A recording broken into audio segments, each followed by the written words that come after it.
सहनौ भुनक्तु सह वीर्यं करवावहै तेजस्विनावधीतमस्तु मा विद्विषावहै। ॐ शान्ति शान्ति शान्ति। गुरुर्ब्रह्मा गुरुर्विष्णु गुरुर्देवो महेश्वरः गुरुरेव परं ब्रह्मा तस्मै श्री गुरवे नमः। तस्मै श्री गुरवे नमः। सदाशिवसमारम्भां शङ्कराचार्यमध्यमाम् अस्मदाचार्यपर्यन्तां वन्दे गुरुपरम्परां वन्दे गुरुपरम्परां।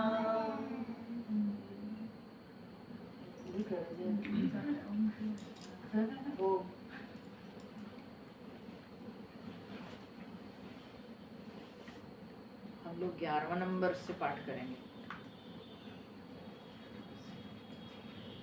11 भज गोविंदम भज गोविंदम गोविंदम भज मूढ़मते संप्राप्ते सन्निहिते काले नहि नहि रक्षति डुङ्कृङ्करणे मा गुरु धन जन यौवन गर्वं हरति निमेषात् कालः सर्वं मायामयमिदमखिलं बुद्ध्वा ब्रह्मपदं त्वं प्रविश विदित्वा। भज गोविन्दं भज गोविन्दं गोविन्दं भज मूढ़मते दिनयामिन्यौ सायं प्रातः शिशिरवसन्तौ पुनरायातः कालः क्रीडति गच्छति आयुः तदपि न मुञ्चति आशावायुः। भज गोविन्दं भज गोविन्दं गोविन्दं भज मूढ़मते काते कान्ता धनगत चिन्ता वातुल किं तव नास्ति नियन्ता त्रिजगति सज्जन संगति रेखा भवति भवार्णव तरणे नौका। भज गोविन्दं भज गोविन्दं गोविन्दं भज मूढ़मते। तो हम लोग पिछले सत्संग में देखे थे, भगवान शंकराचार्य कहते हैं दिन यामिन्यौ सायं प्रातः शिशिर वसंतौ पुनरायात। समय पार कर रहा है, दिन के बाद रात, रात के बाद फिर दिन, ऐसे जो है दिन रात में परिवर्तन हो रहा है। इसी तरह से ऋतुओं का परिवर्तन हो रहा है। ऐसे देखते देखते कालः क्रीडति गच्छति आयुः। आदि गुरु शंकराचार्य कहते हैं समय खेलता है और हम लोगों की आयु बहती चली जाती है, हम लोगों की आयु जो है वो निकलती चली जाती है। देखिए इसके ऊपर एक बड़े प्रसिद्ध जो है संस्कृत के कवि थे, मुझे उनके नाम जो है याद नहीं आ रही, लेकिन उन्होंने कहा है कालो न यातः वयमेव यातः, समय नहीं जाता है, हम चले जाते हैं। ठीक है, काल नहीं जाता है, काल परमानेंट है, काल रहता है, काल चिरंतन है, लेकिन हम जो है इस समय के प्रवाह में बह जाते हैं और हम संसार से चले जाते हैं, पर समय ज्यों का त्यों रहता है। तो कालः क्रीडति गच्छति आयुः, इसलिए समय खेलता है हमारे साथ, हम समय के साथ नहीं खेल सकते हैं, समय हमारे साथ खेलता है और इस तरह से हमारी आयु समाप्त हो जाती है। तदपि न मुंचति आशा वायु, आदि गुरु शंकराचार्य कहते हैं फिर भी हमारी आशा वायु छोड़ती नहीं है। आशा वायु छोड़ती नहीं, अर्थ कि विषयों के प्रति जो हमारी आसक्ति है वो मिटती नहीं, विषयों की जो आशा है वो खत्म नहीं होती है, और हमारे अंदर मनोरथ बनते जाते हैं। ठीक है, विषयों को प्राप्त करने की इच्छा और बनती चली जाती है, दिन पर दिन नई नई इच्छाएं, नया नया मनोरथ, नई नई कामनाएं उत्पन्न होती जाती है। व्यक्ति की कामनाओं का कोई अंत नहीं, उन कामनाओं के घेर में वो फंसता चला जाता है, उसके दलदल में वो फंसता चला जाता है। तो शंकराचार्य इसलिए कहते हैं तदपि न मुंचति आशा वायु। आप याद करिए जब हमारे पास एक रेडियो ट्रांजिस्टर हुआ करता था, धीरे धीरे जब उसके बाद टेप रिकॉर्डर का जमाना आया, तो हर व्यक्ति सपना देखता था कि कब मेरे पास एक टेप रिकॉर्डर होगा।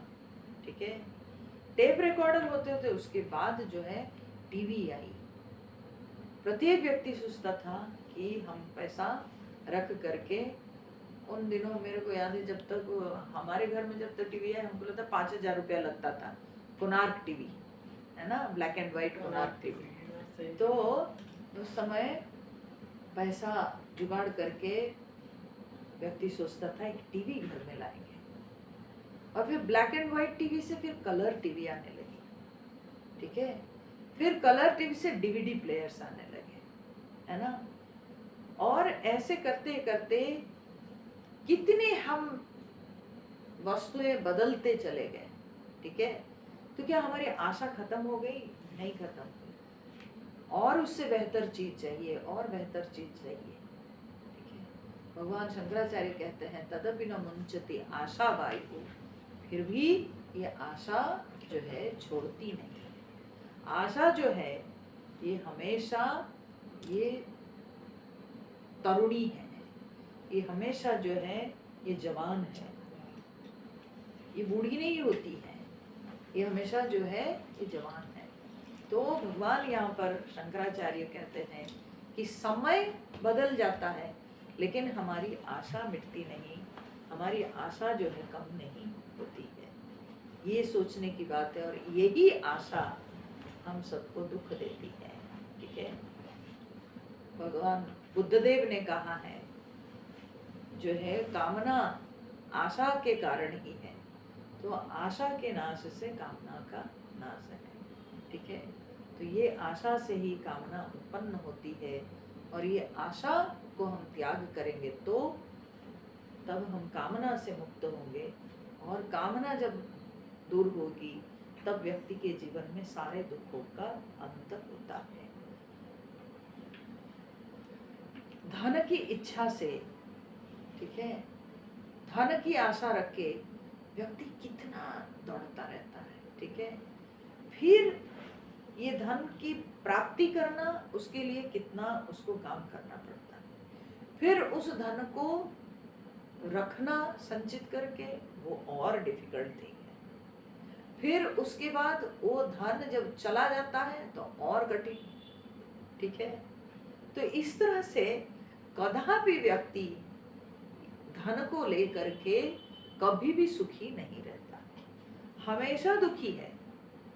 धन नहीं है तब भी दुखी, धन आने के लिए, प्राप्ति के लिए कष्ट उठाना होगा, रखने के लिए कष्ट उठाना होगा, जाए तो भी उसको कष्ट सहना ही पड़ेगा, ठीक है।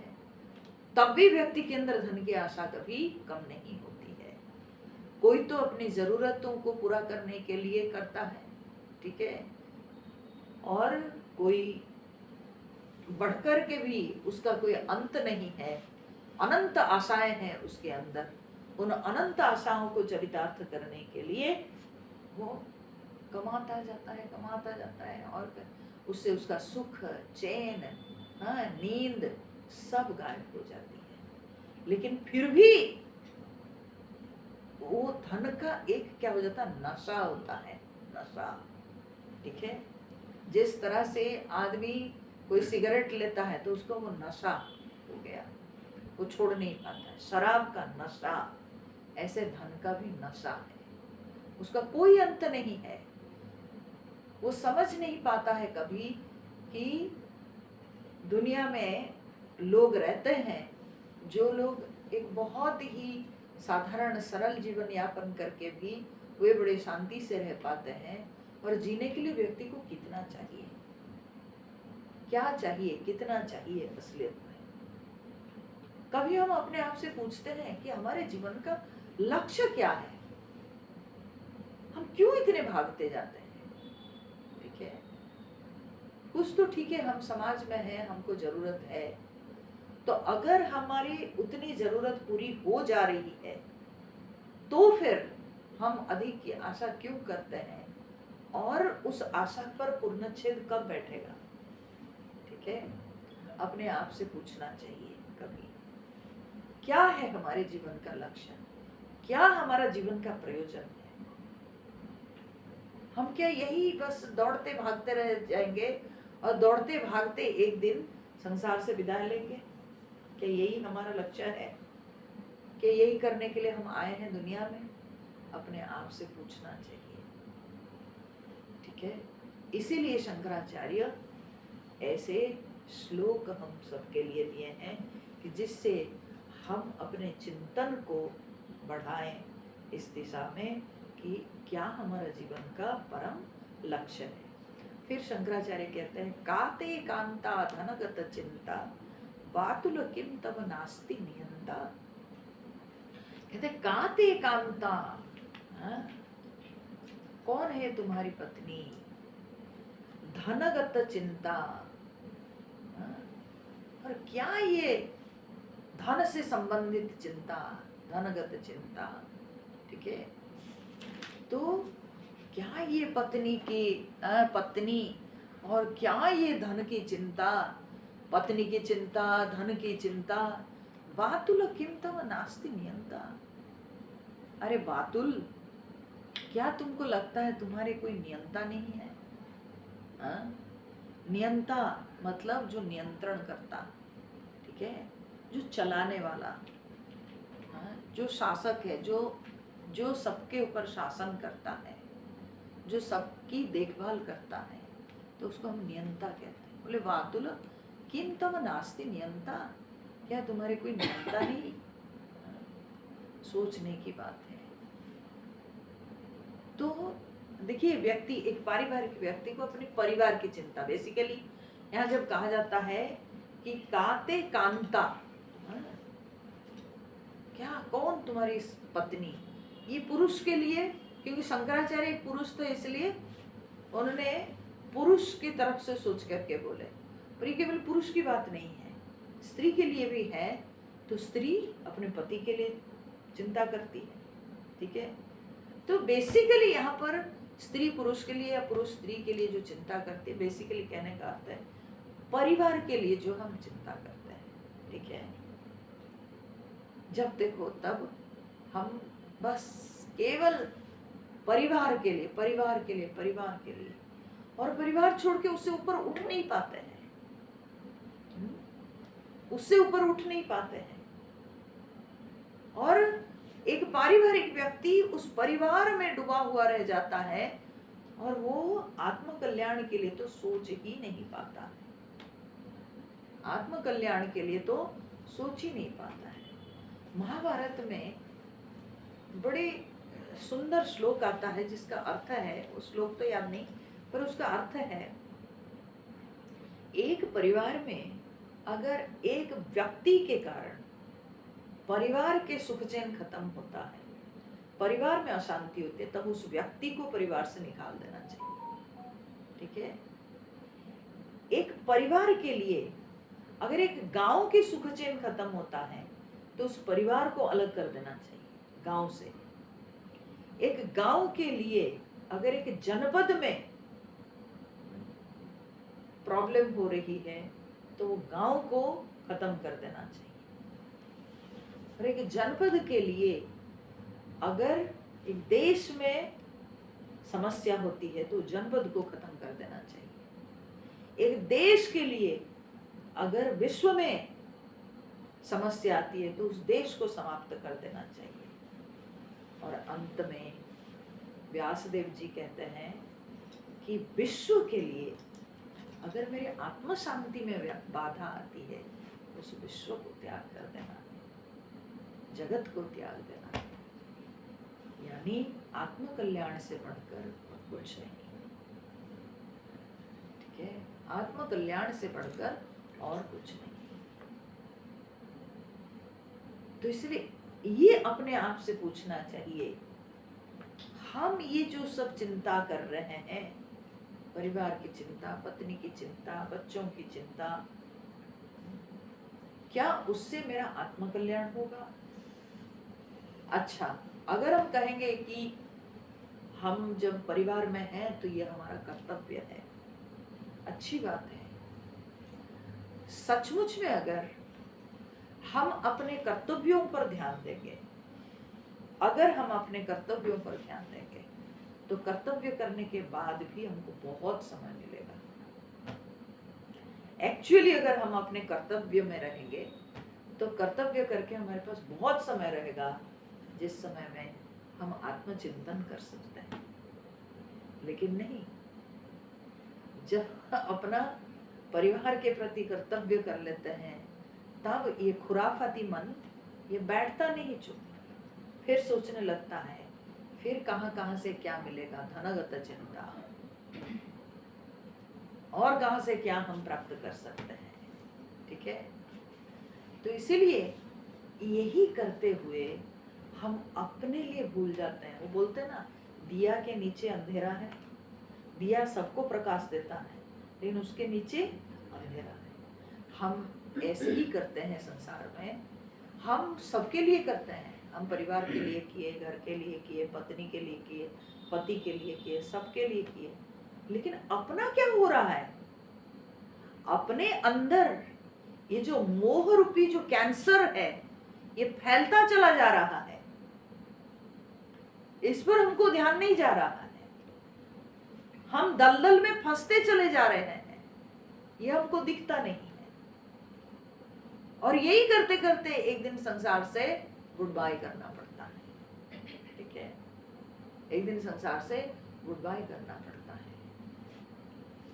और कभी कभी क्या है ना, अपनी औकात से बहुत ज्यादा जो है हम आशा करने लगते हैं, और जब अपनी औकात से बहुत अधिक की आशा करते हैं तब हमको पागल जैसे तब धन के पीछे भागना पड़ता है। ठीक है, पागल जैसे, क्योंकि धन कमाओगे नहीं तो लक्ष्य कैसे पूरा करोगे? बहुत बड़ा जो है प्लान कर लिए हैं, और ऐसे करते हुए अपने जीवन को हम पूरी तरह से तहस नहस कर देते हैं। तो शंकराचार्य इसलिए प्रश्न उठा रहे हैं कि काते कांता धनगत चिंता, तो कौन है तुम्हारी, माने क्या तुम्हारी पत्नी, क्या ये धन की चिंता?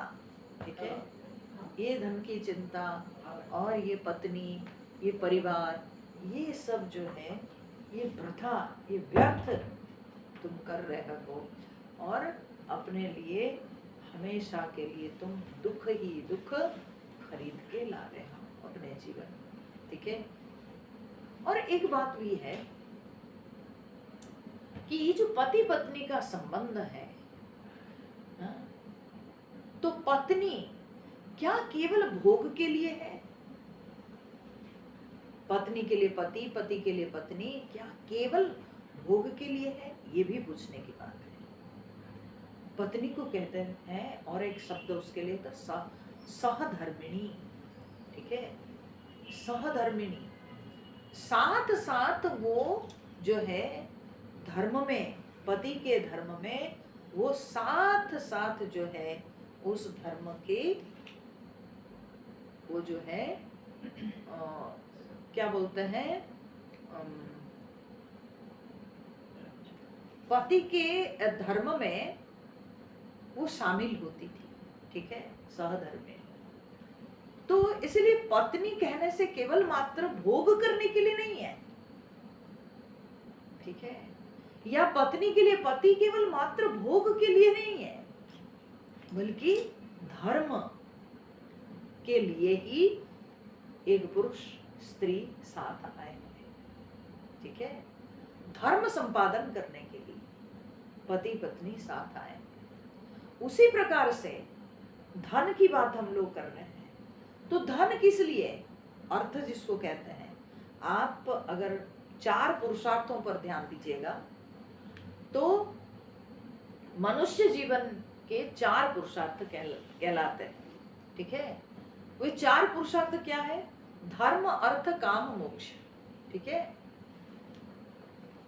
वैसे तो अर्थ, काम, धर्म, मोक्ष ऐसे है, लेकिन विद्वान लोग, महात्मा लोग, संत लोग उस धर्म को पहले ले आते हैं। बोले धर्म, अर्थ, काम, मोक्ष। क्यों धर्म को पहले लाते हैं? क्योंकि सबकी लक्ष्य धर्म है। अर्थ का लक्ष्य भी धर्म है, काम का लक्ष्य धर्म है, ठीक है। तो धर्म पहले आता है, धर्म पहले आता है। अर्थ इसीलिए चाहिए हमको कि हम अपने धर्म संपादन कर पाए, इसलिए अर्थ चाहिए। जो हमारा धर्म है, कर्तव्य कर्म है, कर्तव्यों को पूरा कर पाए और उससे समाज कल्याण हम कर पाए, ठीक है। इसीलिए नहीं कि पागल के जैसे धन के पीछे दौड़ते रहे और धन के पीछे दौड़ के हम धर्म को भूल जाए। धन के पीछे दौड़ के हम धर्म को साइड कर दें, हम धर्म को भूल जाएं, तो ये मनुष्यता नहीं हुई, ठीक है।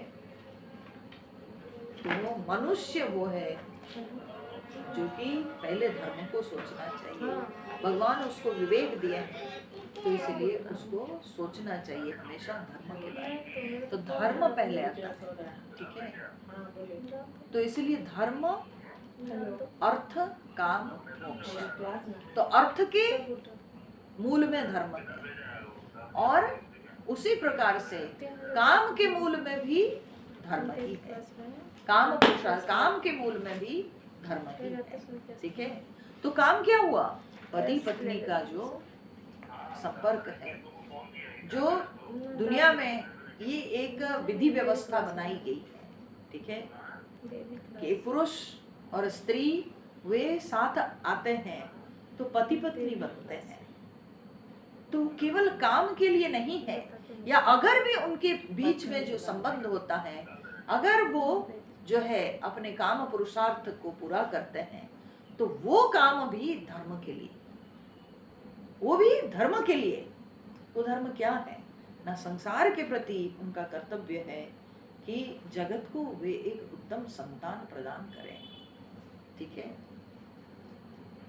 और साथ मिलकर के आत्म कल्याण के लिए कार्य करें। साथ मिलकर के कैसे उभय की उन्नति हो, प्रगति हो, इस विषय में विचार करें, ठीक है। तो धर्म के लिए है। सो धर्म, अर्थ, काम। जब व्यक्ति के जीवन का लक्ष्य धर्म होता है, अर्थ से भी, अर्थ के द्वारा धर्म, काम के द्वारा धर्म को पूरा करता है, तब जा करके वो अंतिम जो पुरुषार्थ है, मोक्ष पुरुषार्थ, वो उसको प्राप्त कर पाता है। ठीक है, तो इसीलिए मनुष्य के जीवन का लक्ष्य केवल भोग नहीं होना चाहिए। अगर कांता है, पत्नी है, तो पत्नी भोग के लिए नहीं है केवल, बल्कि साथ मिलके उससे भी ऊपर उठ करके कुछ विशेष हम कर सकते हैं। दोनों जब साथ हैं, एक दूसरे की मदद करके हम और भी उच्चतर कार्य कर सकते हैं और उससे बड़ा काम कर सकते हैं। केवल शारीरिक भोग या इंद्रिय भोग ही जीवन का लक्ष्य नहीं होना चाहिए। तो काते एकांता धनगत चिंता, क्योंकि मनुष्य फंसता चला जाता है, एक है काम और एक है धनगत। धन मतलब कंचन, तो काम और कंचन। ठीक है, कंचन हो जाता है धन, और पत्नी काम। तो ये काम और कंचन में फंसता चला जाता है व्यक्ति। और जो व्यक्ति ये काम और कांचन में फंसता है, उसके जीवन में अंतिम समय में क्रंदन रह जाता है। क्रंदन समझते हैं? क्रंदन माने रोना।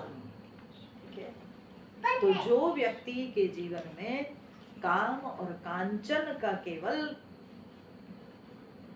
उद्देश्य रहा, तो उसके अंतिम क्षण क्रंदन में ही बीतता है। ठीक है, क्योंकि ना तो उस समय आपसे काम हो पाएगा। ठीक है, काम माने ना तो पत्नी साथ देगी, ना पति साथ देगा, उस समय अकेले ही रह जाना। ठीक है, और ना आपको वो आपके पास जो संपत्ति है ना वो भी साथ देगा, कुछ नहीं रह जाता है। उस समय केवल क्रंदन ही रह जाता है। क्रंदन माने रोना और कुछ नहीं। उस व्यक्ति के लिए केवल केवल रोना ही रह जाता है और कुछ नहीं। ना आपका धन साथ देता है, ना कोई पति या कोई पत्नी, कोई नहीं। तो इसलिए भगवान शंकराचार्य कहते हैं, वातुल किम तब नास्ति नियंता। अरे मूर्ख, वातुल किसको कहते हैं? जो बहुत बकबक करते हैं, जैसे वो बच्चा बैठ के बक बक बक बक कर रहा है ना। तो ऐसे ही जो लोग बहुत ज्यादा बातें करते हैं, और जो बातें बहुत करते हैं ना, वातुल क्यों कहा जाता है? वात दोष से होता है। ये जो ज्यादा बोलते हैं ना, ये उनके अंदर वात दोष है। हम सबके अंदर त्रिदोष, सबके अंदर कोई ना कोई रहता है। त्रिदोष में से कोई एक अधिक रहता है। किसी के अंदर वायु दोष रहता है, किसी के अंदर वित्त दोष ज्यादा रहता है। ठीक है, तो किसी के अंदर कफ दोष रहता है। तो ये त्रिदोषाः आयुर्वेद में कहा जाता है। तो वात दोष जब रहता है ना, तब लोग बहुत बात करते हैं, बातें करते हैं, बहुत ज्यादा बड़बड़ बड़बड़ करते हैं। ठीक है, तो उन्हीं को वातुल कहा जाता है। ये वातुल से वात से आया है। ठीक है, बात से नहीं। वातुल इज ए संस्कृत वर्ड, तो इसलिए ये वातुल मतलब ये हिंदी नहीं है कि बात से वातुल बन गया है। नहीं नहीं नहीं, वात से बना है। तो वात मतलब होता है वायु। तो वायु दोष से व्यक्ति बकबक करता है। जो बहुत ज्यादा एकदम अनप्रोपोर्शनेटली बात करते हैं, तो आप जानो कि उनके शरीर में वात दोष होगा, बहुत ज्यादा बोलते हैं। तो शंकराचार्य यहाँ पर कहते हैं, वातुल किम तव नास्ति नियंता। अरे वातुल, तुमको क्या लगता है? तुम तो वायु दोष के कारण लगता है जैसे बोलते जा रहे हो, बोलते जा रहे हो, बोलते जा रहे हो, है ना। कुछ लोग होते हैं क्या बोलते जाते हैं। कुछ लोग ऐसे होते हैं ना, वो जब भी मिलेंगे आप देखोगे, या तो वो लोग शेयर मार्केट की बात करेंगे, इन्वेस्टमेंट की बात करेंगे, यहाँ इन्वेस्ट किए पैसा, वहाँ इन्वेस्ट किए, ये शेयर बाजार उछला, शेयर बाजार यहाँ उछला, तब गिर गया, यही सब बातें, धनागत चिंता। ठीक है, और नहीं तो हाँ, परिवार की बातें, मेरा घर ऐसा, मेरा घर वैसा, मेरी पत्नी ऐसे की, मेरे बच्चे ऐसे हैं, वो ऐसे हैं, तो वो बोलते रहेंगे। इसलिए शंकराचार्य कहते हैं वातुल। ठीक है, तुमको क्या लगता है कि तुम ही संभाल के रखे हो सब?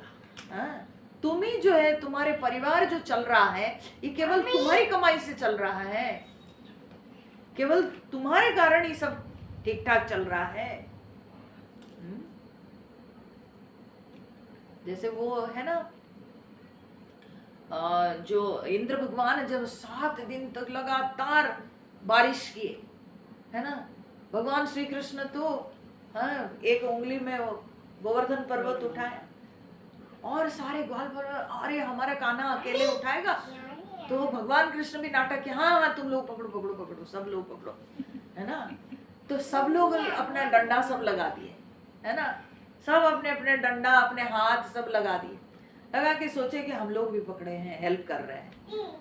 तो भगवान बीच में क्या किए, बोले कि सब पकड़े हो ना, मेरा थोड़ा हाथ दर्द कर रहा है, तो बस जरा सा वो उंगली को किए कि नहीं, गोवर्धन पर्वत नीचे आना, अरे नहीं नहीं कान्हा, गोवर्धन पर्वत नीचे आ रहा है, संभालो संभालो संभालो, अरे संभालो, तुम लोग तो पकड़े हो इतने लोग, नहीं नहीं नहीं नहीं तुम संभालो संभालो संभालो। तो तब वो भगवान समझा दिए।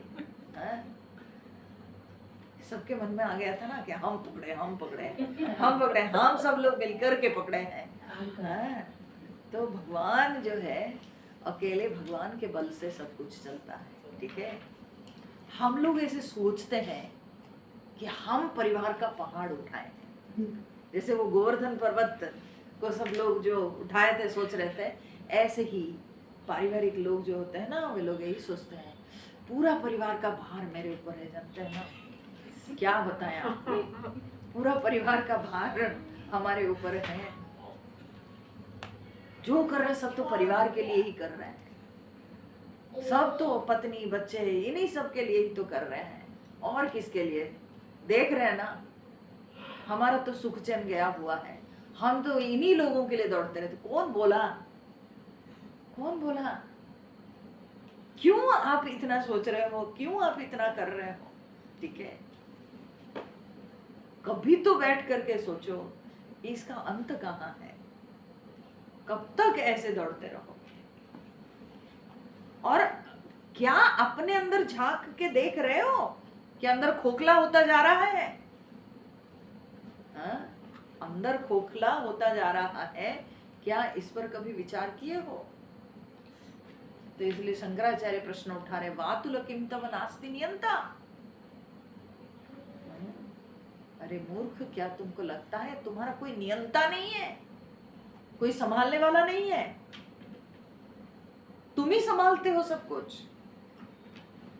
तो ये हमारी गलत धारणा है, ये हमारी भ्रम धारणा है कि हम ही सब संभाले हैं, हमारे कारण सब ठीक चल रहा है, हम छोड़ देंगे तो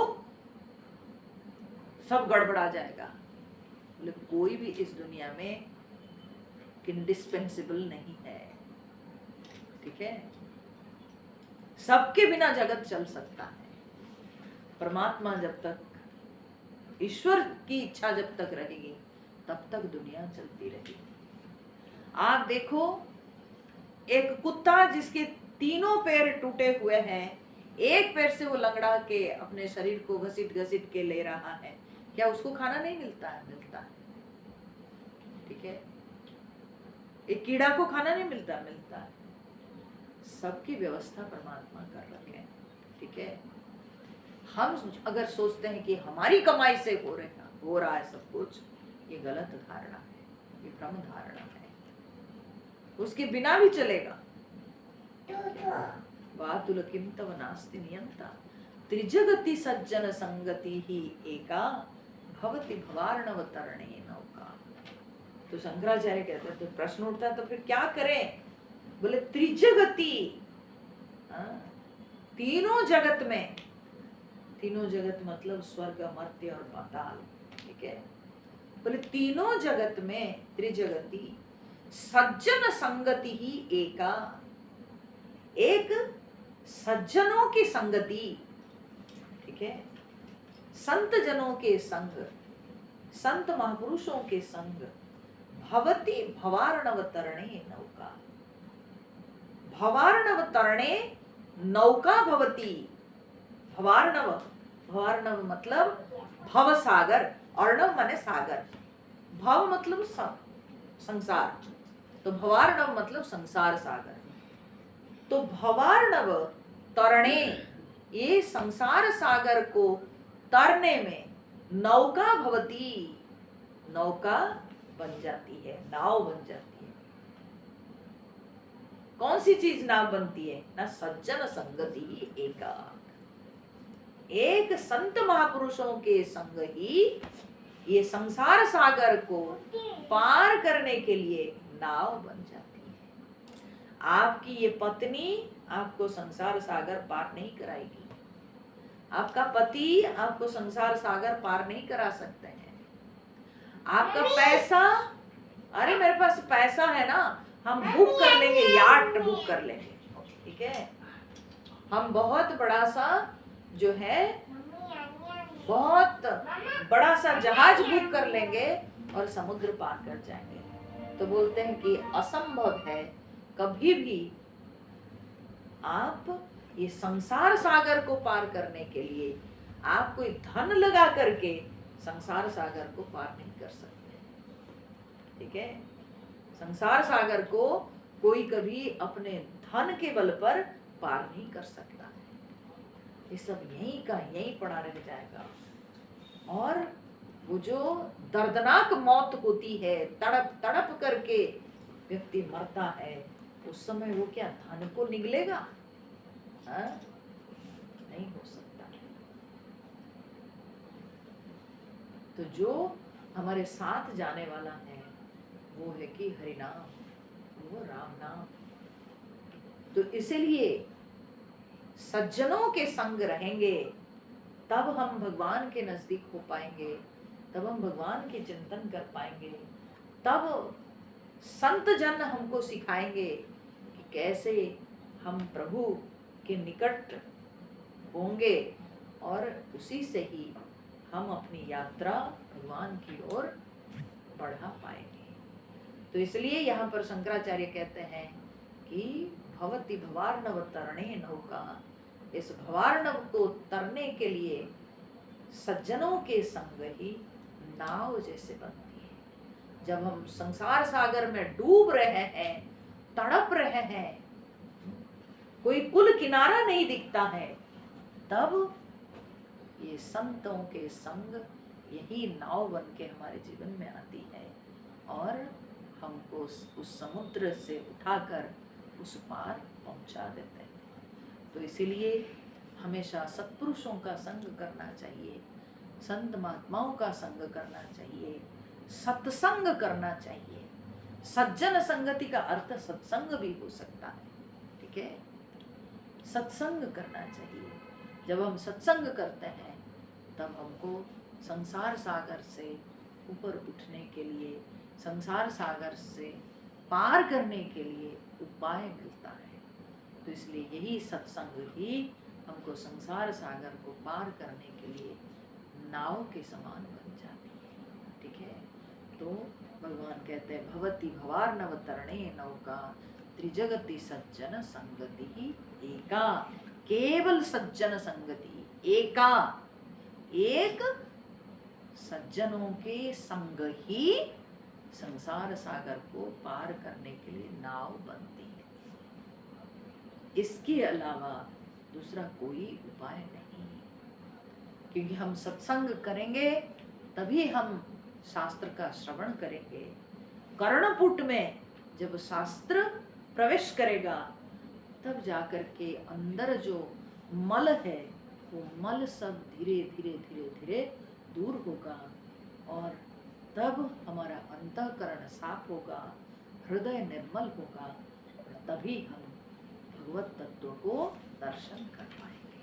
तो इसलिए एक सत्संग ही ये संसार सागर से पार होने के लिए माध्यम है।